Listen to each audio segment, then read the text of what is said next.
So today we're going to talk about knee and hip replacements, and we're going to talk about a new technology called the MAKO. And it's not quite new anymore. It's probably 15 to 20 years old.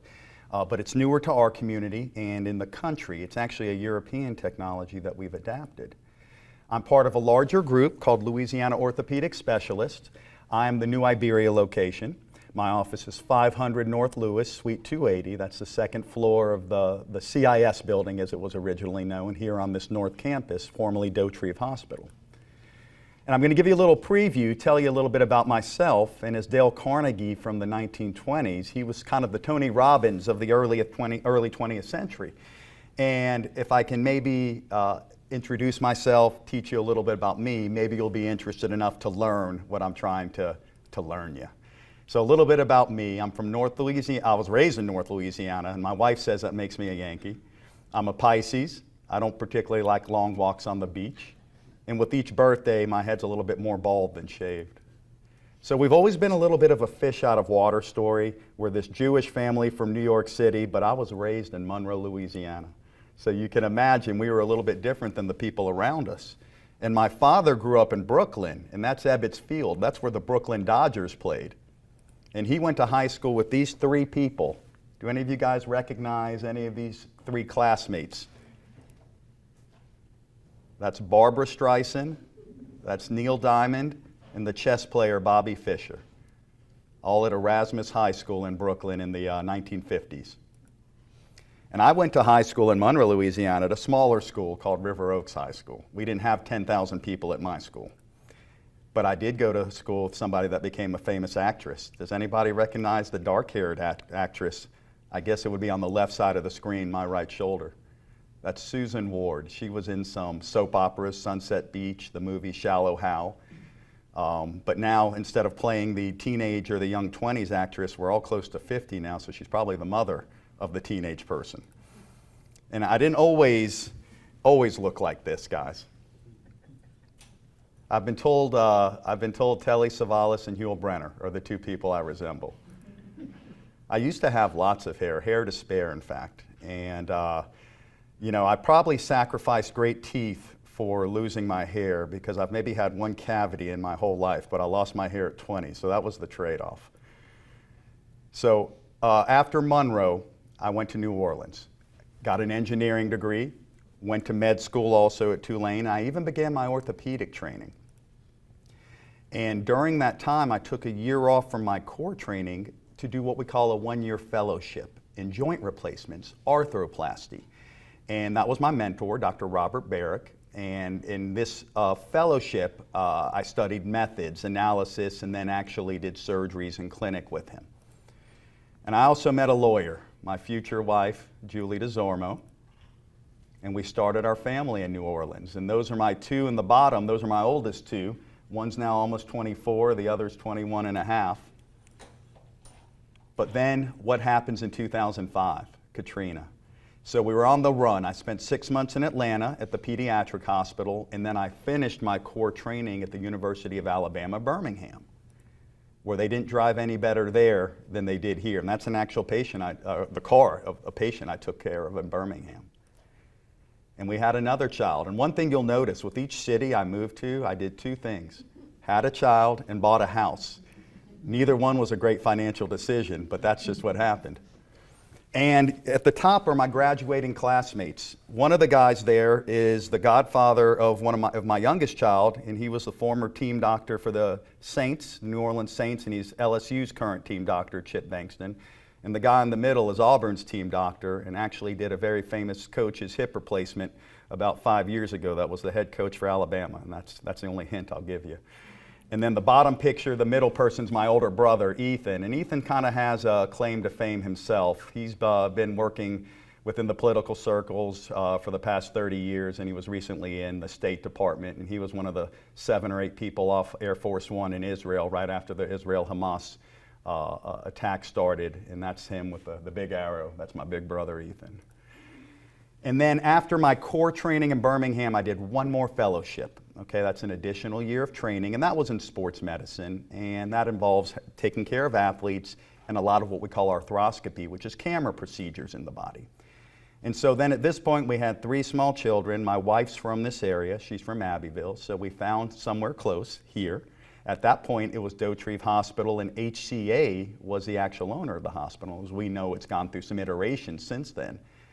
And you can see we acclimate to the culture around here. That was one of our first family pictures for the holidays. And we kept growing that family. I told you, I keep buying houses and keep having children. And then I was introduced to the local people. And this was one of the first patients I took care of in the emergency room. And I didn't know what this thing was. Do any of you guys know what this hook is in this young boy's hand? It's an alligator hook. And that was when I was introduced to the phrase, "ay, ay, ay." And I didn't know what he was trying to tell me, but now I even say it now when something hurts, "ay, ay, ay." And so I had an A-bear for a nurse, and I didn't know how to say any of these names, much like people didn't know how to say my name. So it wasn't Quieson, it wasn't Champagne, it wasn't Mestayer. It was Chasson, it was Champagne, and it was Medier. So I had to learn how to say that. But what would you call me? Well, if we wanted to keep it simple, we'd probably just use my wife's last name. You know, everybody around here knows how to say that, Desormeaux. Or we could be a little more progressive, and we could, you know, make it Rosenzweig Desormeaux, but that's a mouthful as it is. So maybe we'll just kind of abridge it, and we'll make it a little bit of a Cajun flair on my German name, Rosenzweig. Oh. And when you have a name like mine, it doesn't always get spelled right. So Rosenzweig was a new one.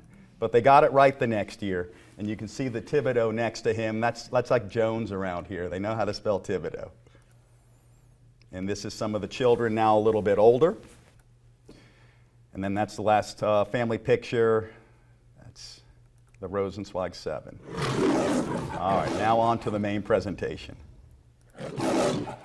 So joint replacements have come a long way, guys. And I joke, this is one of my patients when the elevator broke one day and they needed to get to the top floor. So you can see what the new knee or hip replacement's capable of. And that's actually a joke. That's Lee Majors, the $6 million man, but he may have had a knee or hip replacement, I don't know. This is actually a more reasonable expectation of a result. This is about a week out from a hip replacement. You can see no cane or walker, even though I always recommend that if you need it for balance, you use it. But we have something new we want to talk about. We used to do all of these surgeries with manual techniques, but as the technology has evolved, you can watch the news and know that we use automation robotics now for a lot of the surgeries that we do. And the orthopedic department was the first in this parish to have a robotics program. And we started this right around 2020 in the spring.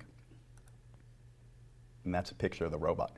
So what isn't the robot? Well, it's not this sentient being that can do things on its own accord, okay? It's not alive. But what it is a combination of well-established technologies, high-level computing, guidance systems, computer-aided design, and we put all these together with the surgeon and a robotic arm, and we have what we now robotic knee and hip replacement surgery. And the shoulder is on the horizon. And then here's a picture of the hip application. The previous one was a knee. And the reason we want to continue to improve and get better is because the number of these surgeries we're performing, every 5 years from 2005, it doubles. Okay, so I started giving this talk about 10 years ago. And by the time we get to 2030, we're going to be doing 3.5 million knee and hip replacements a year in this country, up from about 1 million in 2015. And if you look at hospitalizations, and this data is about 10 years old, you can see that osteoarthritis, OA, dwarfs the amount of hospitalizations related to heart attack, stroke, and even breast cancer combined. So arthritis is actually very prevalent, meaning that we see a lot of it in the human population.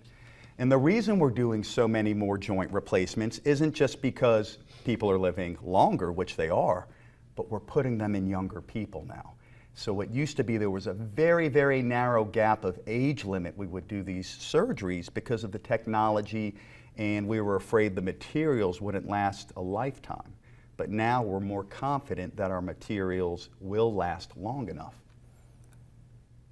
So let's talk about cartilage. Cartilage is the soft, hydrated part at the ends of bones that make them cushiony, that make them soft, okay? And if you've ever eaten a piece of chicken, it's that silver part at the end of it.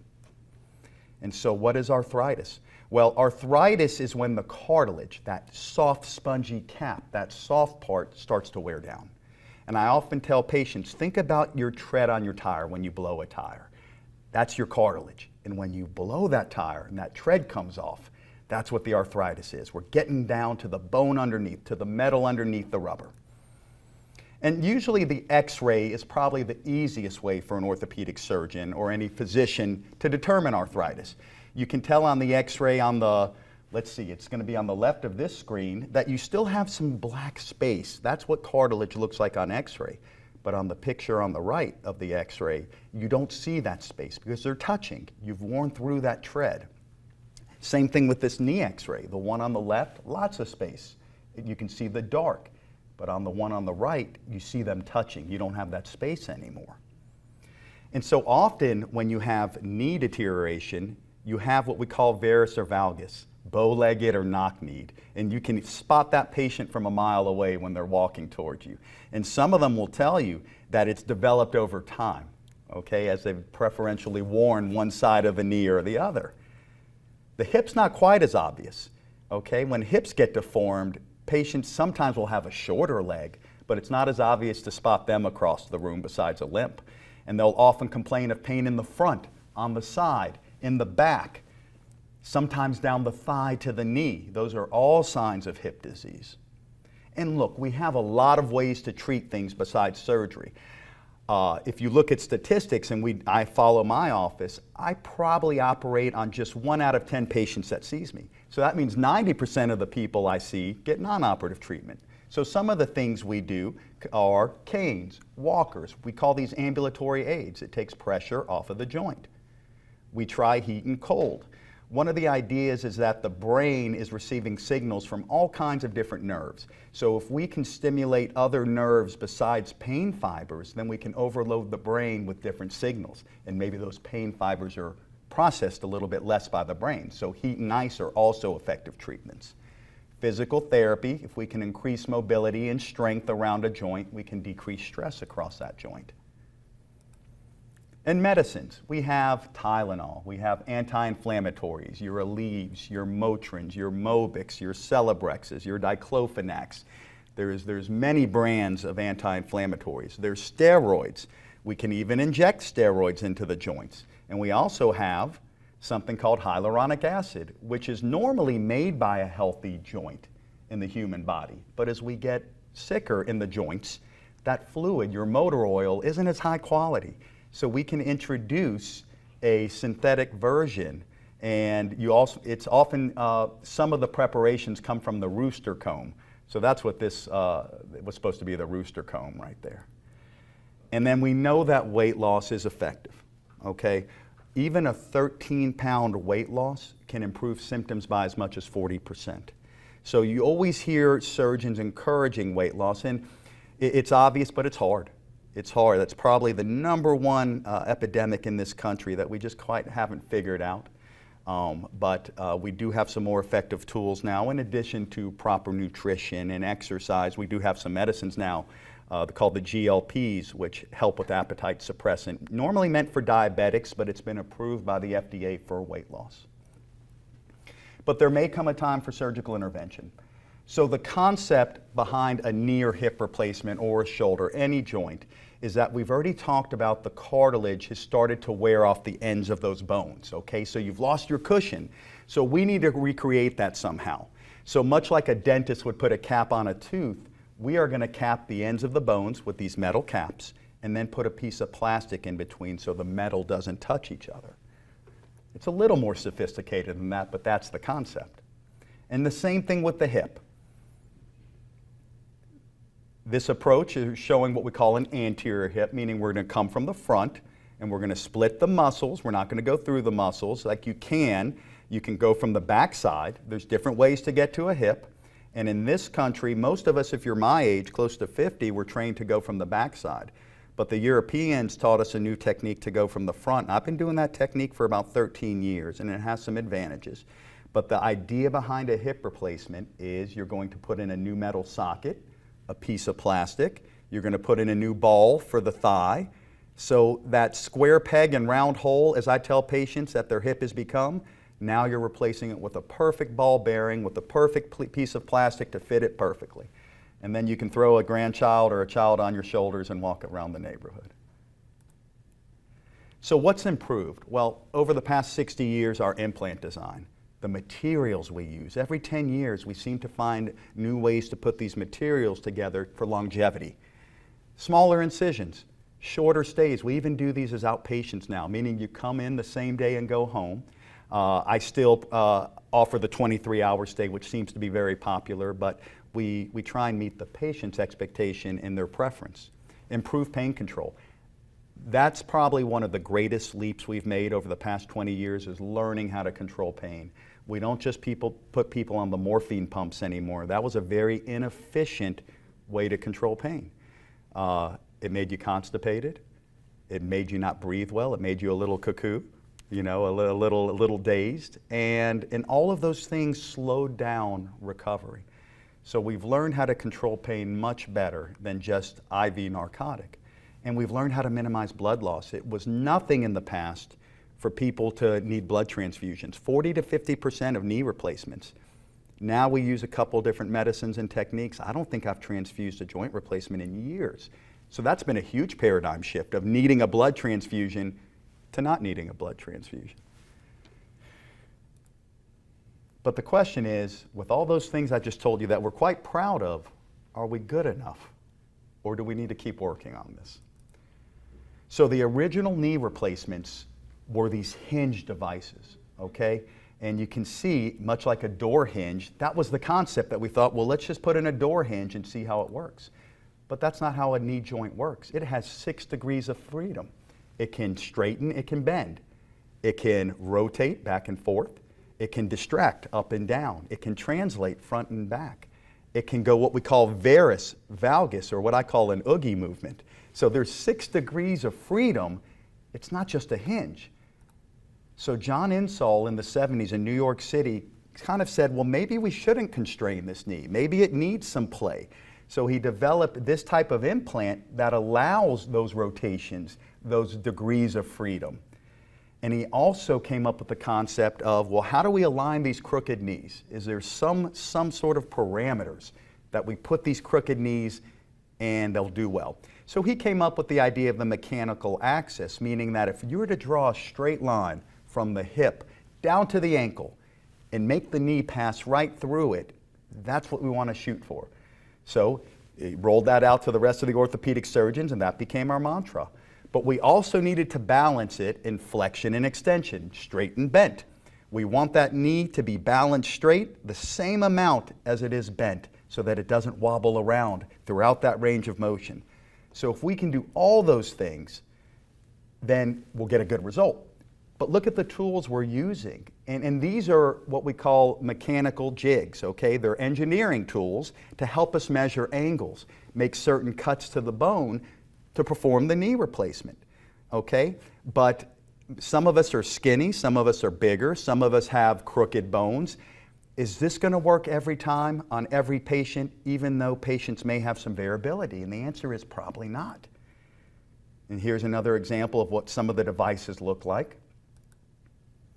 And when you get your x-ray, if we can draw that line from the hip to the ankle and pass it through the center, then maybe we can have my kids will sing a song for me when I come home and have my drink waiting for me at the end of the day. That's the Rosenzweig 7. That's how many children I have. That's actually not my children. That's from The Sound of Music, but I borrowed it. But even with all of these improvements, all of the training we have, still about 1 in 5 patients are dissatisfied. And if we're really critical of our x-rays, about half of our components maybe aren't as perfect as we think we're putting them in. So that brings us to, can humans be accurate and precise? And when we talk about accuracy, that means, can I hit the bullseye? okay? First of all, can I hit the bullseye? And then if I can hit the bullseye, can I hit it over and over and over? That's called precision. So accuracy is hitting the bullseye. Precision means I can hit that multiple times in a row. And if you really think about yourself as a human, is that truly possible? Is perfection possible as a human? So let's talk about acceptable percentages of performance. In baseball, if you hit the ball 30% of the time, that's a Hall of Fame career. In basketball, if you make half your shots, that's a pretty good career. In football, Drew Brees threw for a little bit over 65% of his passes. Hall of Fame career. But in surgery, if I'm only hitting my mark 90% of the time, I'm probably out of work.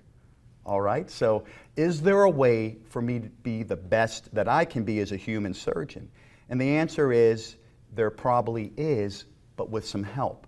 And so by using the computer technology, the robotic arm, the automation, the navigation, what we call stereohaptics, that's a fancy way of saying that the software in the robotic arm knows where the patient is at all times in time and space. So the idea is if we know more, we'll cut less, okay? And we'll stay within the lines. We'll color within the lines. So this is some of the software that we use when we're doing the surgery. You can see that there's a computer-aided design of the implants. We can do a lot of this before we ever go to the operating room because we're performing a CAT scan of your knee or your hip and we're mapping it. We're doing a 3D, perfectly mapped, personalized model of the patient, okay? Not just a 65-year-old human, we're doing your knee, every nook, every cranny, every bone spur, we're mapping. And so then we can then go and plan on the computer software the surgery. And then when we come time to perform the surgery, the software and the robotic arm will not let me stray within 1/4 of a millimeter or 1/2 a degree outside of what we've decided we want to do.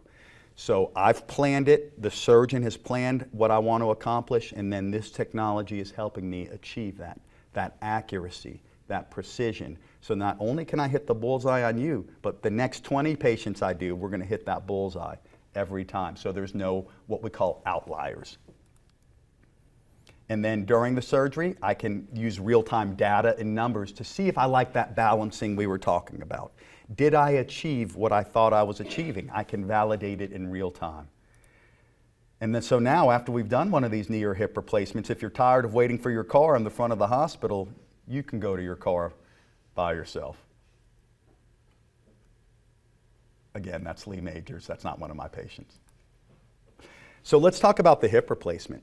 I introduced you to Dr. John Insall earlier. He was instrumental in knee replacement technology. Well, Sir John Charnley, he was from England, from Birmingham. And a lot of our innovations come during a time of war in medicine. And he was no different. And he actually got interested in hip replacement secondary to tuberculosis, which used to be a big problem in the world. And it would destroy the joints. So the hip replacement originally came around not just for worn out joints, but for these post-infectious joints. And he had a lab in his garage, okay, and he was fascinated with tribology, which is lubrication of materials. And so some of the original joint replacements were Teflon and acrylic and plastic, polyethylene and cement. And they worked okay, but they wore out quickly. And now over the past 60 years, we have such more elegant designs and materials, cobalt chrome, titanium, the way they're fashioned, even 3D printed at this point. And so this is what an acetabulum or a socket looks like. You just saw what the femoral stem looks like for the thigh component. And similarly to the knee, there's certain parameters we want to put these hip replacements in, okay? Certain numbers. But the pelvis isn't two-dimensional, guys. It's a 3D object. So how did we used to plan our hip replacements? Well, we would use stencils, okay? And some of the problems with not performing these just perfectly is you don't want your hip to pop out of socket. So we think that if you don't put these in just right, you're more prone to having what we call a complication, such as a hip dislocation. And if you don't put these in just how you want, will they wear out prematurely if the stresses aren't aligned appropriately? Will they bang on each other? You know, the whole idea behind this is to increase range of motion. But if you put these in a certain way that doesn't allow that, will the implants hit against each other when you're trying to move? So some of the leaders from hip replacements, Lewenick, Ranawat, Dorr, those are some of the big names in what I do for a living. They were like, we think there's a way we should put these sockets and these stems in so that it's ideal for great function, great range of motion, and low chance of dislocations and impingement or banging into each other. So how do we get there? Well, this is what I was talking about earlier. We used to manually put these x-rays up on a light board, and we would get our stencils out and do all our measurements, and then take those measurements and go to the operating room and try and recreate them, okay? Not as precise. We would try and then determine how long do we want your leg to be when we do this surgery? How much tension do we want on the tissues? And then even the harder part is when you go to the operating room and you put your patient on a surface such as this, do you really know where that pelvis is in space? Because if you're a big person, a little person, or have any sort of nuances to your pelvis, just because I'm lying you on your side, does that mean your pelvis is exactly where I think it is when I'm doing the surgery? Or is it looking like this, or like this? And let me complicate that one step further. Once we put the sterile drapes on you, can you really tell, looking at that bottom picture, where that patient's pelvis is? I know we see a leg sticking out there, but do you really know where the pelvis is during that surgery? And I guess I'm asking rhetorical questions. I'm telling you, you don't really know where that pelvis is. But we do have tools, okay? We're not doing these surgeries blindly, but look at this tool. It's an alignment rod. Much like the knee replacements, is this the best we can do in the 21st century for me to tell you, am I lining up your hip or your thigh component appropriately?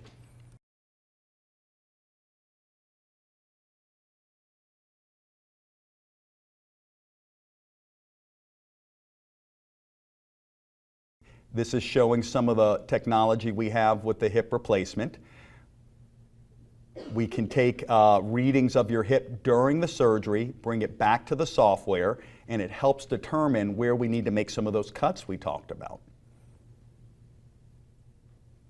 A lot of the surgery now is done on the computer where we're saying, okay, what angle do I want to put this in? What depth do I want to make this cut? A lot of these things now can be done real time per the patient's anatomy, and then with the assistance of some of the robotic arm, it'll say, okay, doctor, you've given us your plan, we're going to help you execute it. So if that pelvis has tilted 10 degrees during the surgery, the robot and the software say, uh-oh, the pelvis tilted 10 degrees, we're going to adjust for that. Sometimes the human computer can't see those or can't make those adjustments. So normally I might be 10 degrees off. The software and the computer will make that adjustment, know where the body is in time and space, and make the adjustment to make sure we put that in just how we planned it. All right, so the MAKO's been around about 20 years now, guys. Close to 1.5 million of these performed. It's the most robust and prevalent robotic system in the world right now. There's other robots, okay? But I'm going to tell you why this one is probably the preferred one, at least by me, and why. It really is a unicorn of its kind because it requires that CAT scan, okay?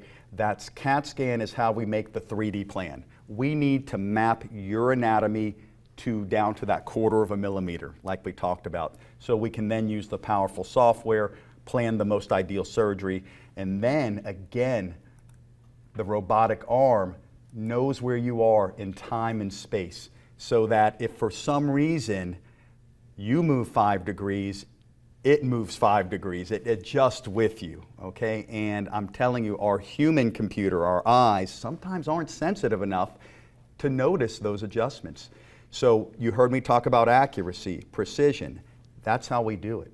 That's how we are accurate and precise, meaning I can hit the bullseye and I can hit it patient after patient after patient. Because the software, the computer programming, the robotic arm, once programmed, they don't make mistakes. Humans make mistakes, so we augment our experience, our training, and our abilities with some of this technology to make us more perfect, as perfect as we can be. So are doctors obsolete? Well, not yet. If you've ever seen 2001 Space Odyssey, there is no HAL, okay? This isn't AI. Even though, believe it or not, I bet in the next 20 years we are going to have automated surgeons. It probably is coming, but not yet. I still have a job for a little bit longer. I still have kids to put through school. So you're stuck with us for now. And again, I'm Dr. Seth Rosenzweig. And so now I'd like to open up the floor to some questions, and I'm also going to bring Miss Elizabeth up in just a second. Thank you for being patient. But we can talk about any questions you have about knee or hip replacements and about any other surgery. Really, the floor is yours. This is meant to be informal, so I'm happy to address anything that you may be curious about. What is the recovery time after a knee replacement? And it varies, but you'll hear most orthopedic surgeons look at a patient saying, give me a year before you look in the mirror and say, I'm back. You're walking an hour after the surgery, okay? If you have a desk job, back at a desk job between 2 and 4 weeks. If you have a standing walking job, probably between 8 and 12 weeks. Now that's the mean, the norm, the average. You have people that are on the outsides of those bell curves. You have people that within 2 weeks, you would swear you had never done anything to them and they were just running around happy as can be. And then you have people that take several months past what I just said. So I always try and counsel a little bit more conservatively, because the last thing you want to do is create an expectation that then becomes a disappointment, okay? The hardest thing about the knees is the swelling. The knee is a joint that is a very irritable joint. And so after these surgeries, it's not uncommon to get what we call an effusion or fluid on the knee. And sometimes you have to take some of that fluid off, because think of the knee as a balloon. If it inflates too much, it's hard to move it. And one of the hard things to do after knee replacements is get all your extension, your straight back, and then to get your bending. And some people struggle with that. So until you're mobile, instantly mobile. Until you can go back to a standing job, such as a nurse on an obstetrics floor, realistically between 8 and 12 weeks before you're comfortable. Now, some people are able to modify. They get to sit for a couple hours, but if we're talking a standing job, 8 to 12 hours, that's probably closer to a couple of months, if not 3 months. Hips are a little bit different. Hips, I joke sometimes that if I could just perform one orthopedic surgery, it would be the hip replacement, because it's like a light switch. Those patients wake up in recovery, and it's like something different has happened. And they just get up and they go. And they have some surgical pain. But the hip is a very forgiving joint as far as not needing a ton of therapy afterwards. And it's just the pain relief. When you go from square peg in a round hole to a perfect ball in a perfect ball, for whatever reason, the body just adores that process. And so the hip replacement is a much, for the most part, quicker recovery. And I've had somebody go offshore after 11 days against medical advice. But cutting grass. Or cutting grass, well. So let's talk about joint replacements in general. The one thing that will compromise the success of a joint replacement is infection, okay? And while it's not super common, probably 1 in 100, if it happens, it's a big deal. And the problem with infection is we've learned over the past 50 years, these bacteria are becoming more sophisticated and harder to control. They live everywhere. They live on our skin. We always have bacteria around us. So the idea is, can we prevent them from getting into these joint replacements and compromising it? Because if a joint replacement gets infected, sometimes it has to come out. So I tell patients, our #1 goal those first couple of months is we avoid infection. And if we even think we're starting to get an infection, we're very aggressive, okay? If you can avoid infection, okay, then at that point, that joint replacement has a chance for a 30 to 50-year success. And that's what I tell patients. This is a 30-year surgery. Whatever we need to do in that first 30 to 60 days, we're going to do to make sure you get 30 years. So infection, we do all kinds of things, guys. We use antibiotics in your IVs. We paint you with special soaps. We wear funny-looking suits. okay? Sometimes we'll even do antibiotics before the surgery, after. And then if we think you're getting an infection, sometimes we'll return to the operating room to wash the infection out. With the hip replacements, if you avoid infection, popping out a socket's not too common. That got a bad rap in the old days when a lot of surgeons would do the approach from the backside, what we call posterior, going through the backside. But now a lot of us in this country like to go from the front, and the risk of popping out's a lot lower with that. If someone has one hip that's higher than the other and they have to have a hip replacement, when you replace the hip, do you balance them or? So her question is, if one leg is longer than the other, can you, when you perform the hip replacement, match the other side? Think about that flat tire. So when you have a bad hip, usually you've lost your cartilage. So it can shorten as much as ½ an inch to an inch sometimes. So yes, when we perform these surgeries, we do try and lengthen and retension you back to the appropriate air pressure of that joint. So when we're going to match that other side, we can do some planning to say, I want to make up 9 millimeters. I want to make up 20 millimeters. What do I need to do putting these implants in to help achieve that? With that being said, your ultimate goal is to have a stable hip that's pain-free. So if we can't quite match it, we're not going to overstretch tissue to try and achieve that, because there are some risk involved trying to over-lengthen somebody, nerve damage or tissue damage. So there's tissue that you have to deal with too? Correct. Everything's under tension in this body, and a lot of engineering and physics principles, you need things at certain tensions to work correctly. And so if you under tension something, it won't have a strong enough lever arm. If you over tension it, you might actually tear it or put it under so much stress it's inflamed. So there's a fine balance to retensioning and lengthening somebody, but for the most part we're able to do it unless somebody has an atypical case, maybe a deformity from childhood or an infectious process or a trauma that happened where the joint was compromised. So you can usually safely lengthen somebody about 18 to 20 millimeters before you run into stretching the nerve too much. So there are some cases where we just have to accept that we may not be able to get all the length back. I'm Elizabeth Bourgeois. I'm a biology technician, and I just had hip replacement surgery. It's one thing to have pain and you can move and you have that ability, that locomotion, but I got to the point where I didn't have that. I probably went 3 or 4 months with a lot of pain because I just didn't want to do it. When I finally did it, I just couldn't believe that I have no pain. Dr. Seth did my surgery. I'm going to go and see the person who really knows what's going on. Dr. Seth gave me my life back.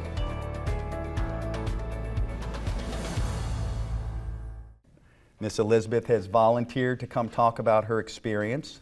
She was a hip replacement we did 2 years ago. Yep, in September. And Miss Elizabeth is, younger, okay? It used to be these hip and knee replacements were for 70-year-old people and above, and she's obviously not a 70-year-old woman.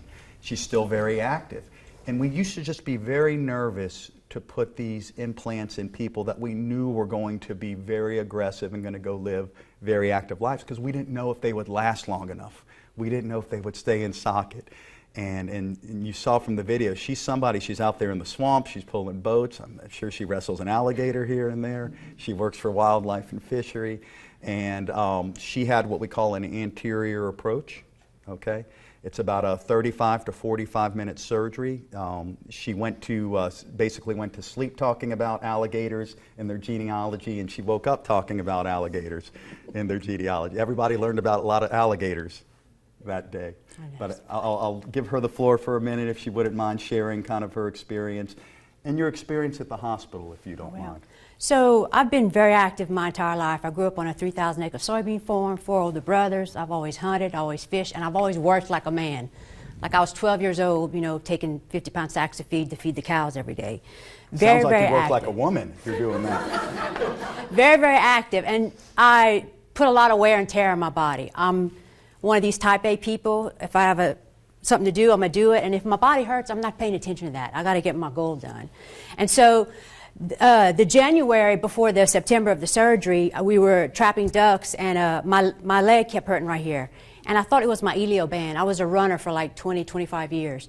So I went to my local doctor, and he gave me some Toradol and Celebrex, said, you know, go on about your business. And it got better, but then it got worse again.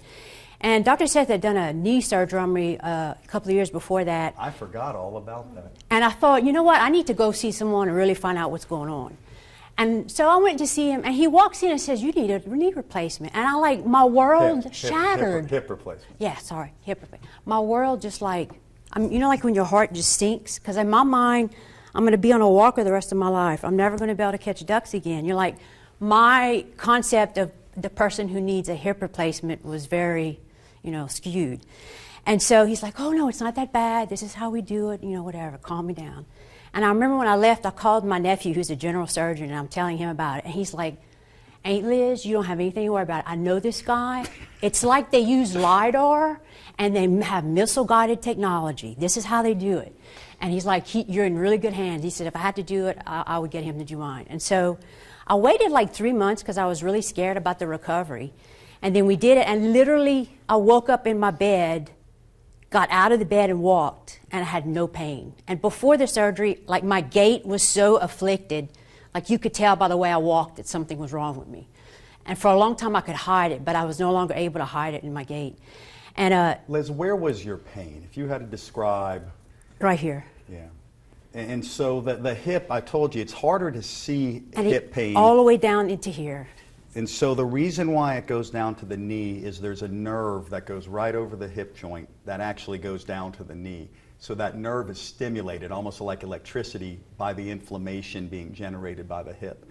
So if you're not careful, and it's happened probably to a lot more smarter orthopedic surgeons than me, you will look at someone's knee forever when it's actually their hip.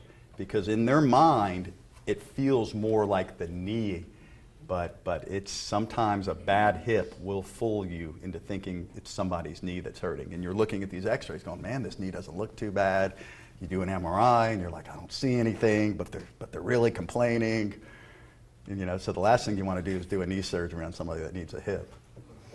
Well, you're talking about the hospital. I didn't know I talked about alligators so much. I do alligator education also besides waterfowl research. Well, what period? Not Cretaceous. Cretaceous. Cretaceous. Yeah, the Cretaceous period. The Cretaceous period. And so I'd have like 2 or 3 nurses that came in to visit me like, oh, we were in the OR with you. We just had so much fun listening to you about alligators. Anybody you came in contact with got a history lesson about Thank God alligators. that's what I was talking about, something, not anything more personal. But speaking of that, we're actually pulling alligator blood to research to do antibiotic therapies for humans to combat those really hard to get. So probably in the next 20 years, guys, it may even become a health crisis in this country because the medicines we have to treat bacteria are just not as effective as they used to be. So I can tell you, even in the 20 years I've been in this community, it just seems like it's getting harder and harder to stave off infections sometimes. And that's, as a surgeon, you know, if I could figure out how to cure infections, I'd win the Nobel Peace Prize in medicine. I mean, and we're doing things now, you know, we're running silver into people, you know, because we know silver can kill bacteria. So there's all kinds of tricks we're trying. But the medicines we currently have may be ineffective in the next 15 to 20 years, and that's a problem if we can't figure out how to kill bacteria. So I'm going to finish with this. I was home for 7 days, and then I went back to work. I think 2 weeks after that, I sent Lisa a picture of me with a 50-pound sack of corn, and and I didn't get dirty. Promise. I didn't get dirty for 6 weeks. Like the whole department knew not to let me get dirty because I was scared to death of an infection. But well, I scare you. I scare you did. I scare you. You did a good job. But I listened because this is, you know, the rest of my life I'm investing in. We want 30 years. 30 years, maybe longer. This past winter we were trapping some ducks, and I literally have to pull a sled with 200 to 300 pounds of grain, like it was 5/8 of a mile one way. And I did that I don't know how many times. No pain. I've never had any pain since my surgery at all. No complications, nothing. So it's literally like you just get a brand new hip and then you go on about your business. I probably need to put her in my office on clinic days as like a plant in the waiting room. And it's the neatest scar. Like my favorite scar used to be my alligator bite, but now it's my hip incision. So for women, yeah, a lot of them still like to wear swimsuits. You can do some things to try and hide that incision a little bit. And the neat thing about the anterior approach is because you're not going through muscle, you can do almost the same 2-inch incision, 2.5-inch incision on your big 300-pound muscular guy, your little not 300-pound muscular guy. And when we go from the backside and you're going through the gluteus maximus, one of the biggest muscles in the body, sometimes these incisions look like a shark bit you, you know? And so the neat thing about, and I've just learned that, you know, sometimes I'll look at it afterwards going, we just did a hip replacement, you know, through this little incision. And it's just, there's the Europeans, you know, they come up with all the good stuff. They're great at acting and they come up with great surgical techniques. So, Well, thank you. thank you very much, Elizabeth. All right, guys, well, that's going to conclude our talk. I thank everybody for coming. And if you need some information to get in touch with my office, we'll get you the phone number. But thank you, everyone, for coming.